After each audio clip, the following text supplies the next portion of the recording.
आज की तमाम बड़ी खबरें नॉनस्टॉप न्यूज में। बिहार में दोनों गठबंधनों ने एग्जिट पोल को खारिज करके अपनी अपनी जीत का दावा किया है। बीजेपी ने दावा किया है कि त्रिशंकु विधानसभा की नौबत नहीं आएगी, एनडीए पूर्ण बहुमत से सत्ता में लौटेगी। मेरा मानना है कि हम लोग आराम से एनडीए सरकार बना लेगी, हम अपने बहुमत के आंकड़े को पार कर जाएंगे। आरजेडी कांग्रेस महागठबंधन ने भी एग्जिट पोल को खारिज किया।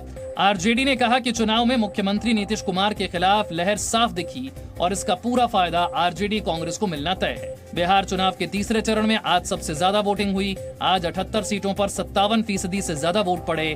पहले दौर में 71 सीटों पर 55.68%, दूसरे चरण में 94 सीटों पर 54.89% वोटिंग हुई।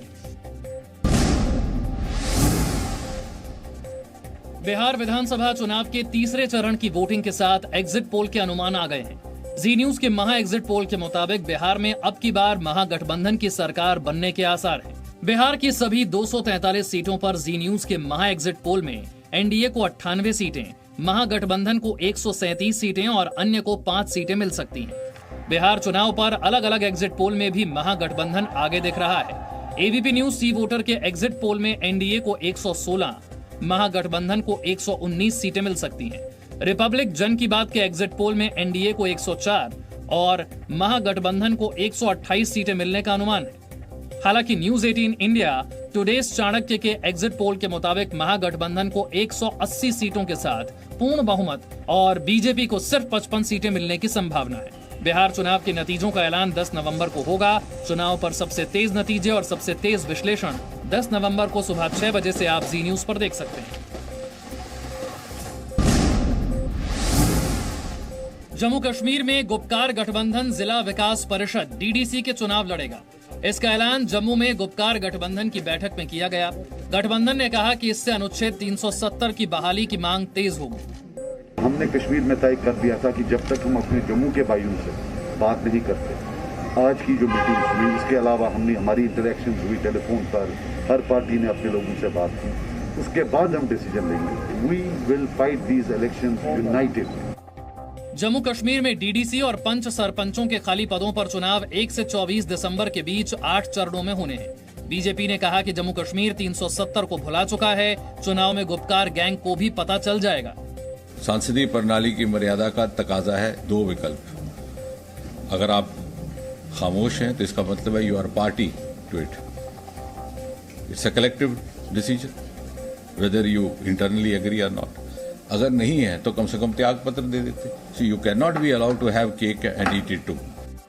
इस बीच जम्मू कश्मीर पैंथर्स पार्टी ने गुपकार गठबंधन के नेताओं से मुलाकात करने पर प्रोफेसर भीम सिंह को आज पार्टी के संरक्षक पद से हटा दिया। हालांकि भीम सिंह पैंथर्स पार्टी के सदस्य बने रहेंगे। भारतीय अंतरिक्ष अनुसंधान संगठन यानी इसरो ने श्रीहरिकोटा के सतीश धवन स्पेस सेंटर से अर्थ ऑब्जर्वेशन सैटेलाइट 1 की लॉन्चिंग की। ये रडार इमेजिंग सैटेलाइट है। PSLV C-49 रॉकेट के जरिए देश के EOS-1 के साथ ही 9 विदेशी उपग्रह भी भेजे गए। लॉन्चिंग में तय समय से 10 मिनट की देरी हुई। रडार इमेजिंग सैटेलाइट से मिलिट्री सर्विलांस यानी आसमान से देश की सीमाओं पर नजर रखने में मदद मिलेगी। साथ ही एग्रीकल्चर, फॉरेस्ट्री, मिट्टी की नमी पता करने और डिजास्टर मैनेजमेंट में भी इस सैटेलाइट से मदद मिलेगी। You know, the space activity cannot be done through work from home. Each and every one has to be available. Then only the activities will go.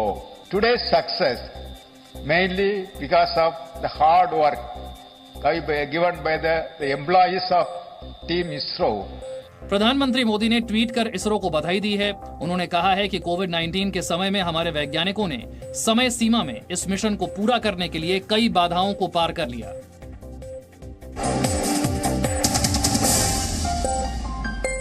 Presenting B News app available on Google Play and App Store. Download it now.